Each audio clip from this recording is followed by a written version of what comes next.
Yesterday's joke on the show was about Justin Trudeau, on how Trump taunted him. Trudeau was in Florida to meet the president-elect. He wanted to discuss tariffs with Donald Trump, but Trump refused to budge. He delivered a joke/insult to the Canadian Prime Minister.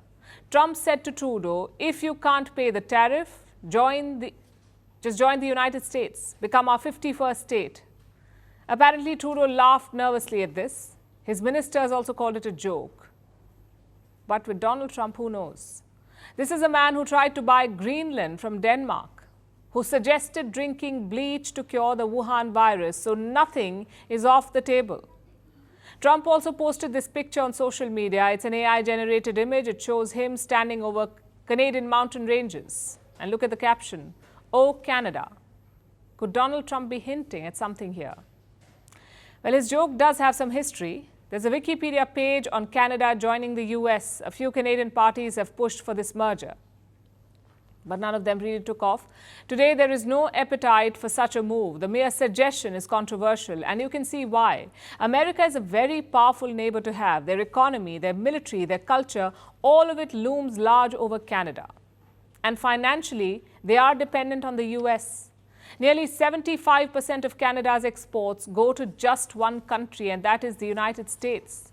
Even politically, there's alignment on NATO, on West Asia, on Europe, on the Indo-Pacific. Their foreign policies often mirror each other. Add to that a massive border. It's almost 9,000 kilometers long. It's the longest international border in the world, the US and Canada. Most Canadians live near this region. The north is too cold and often uninhabitable, so 80% of all Canadians live within 160 kilometers of the US border. Hence this worry of being gobbled up by the US.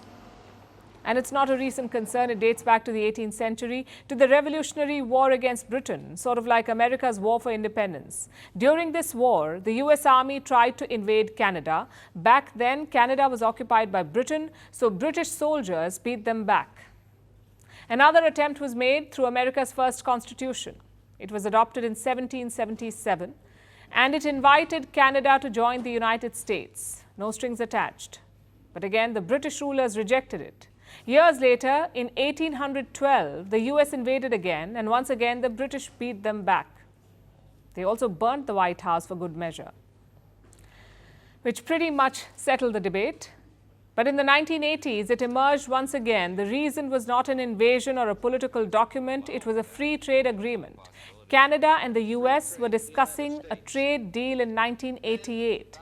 Canada's Conservative Party supported this deal, but the Liberal Party did not. That's the party of the Prime Minister, Justin Trudeau. It was led by a politician named John Turner back then.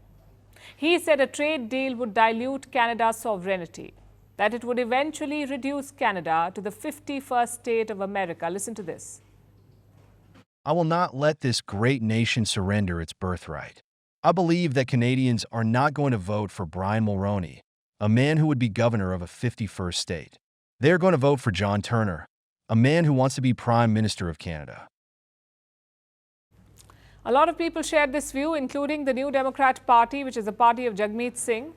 So did a number of activists and political commentators. But the Conservatives prevailed in 1988. They signed that free trade agreement with Washington, D.C. And as it turned out, Canada is still a country.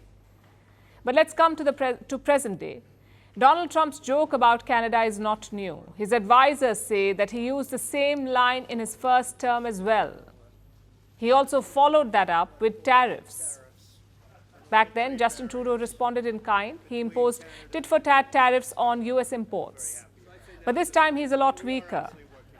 If not, he could have actually stood his ground. I mean, just look at the numbers. The Canadian border made up just 0.08% of all drug seizures by US officials. Only 0.08%. Same with illegal migrants. American officials caught 23,000 migrants at the Canadian border for the entire year, 23,000, which makes up just 1.4% of the total. So the fact is that Trump is exaggerating the threat from Canada. His tariff threat is simply unfair. But to question that, you need strong footing. You need a decisive and a popular leader. You also need a diversified economy that can sustain pressure. Canada does not have any of that. What they do have is Justin Trudeau. Unless Canadian exporters start talking about Khalistan, don't bet on him to protect them.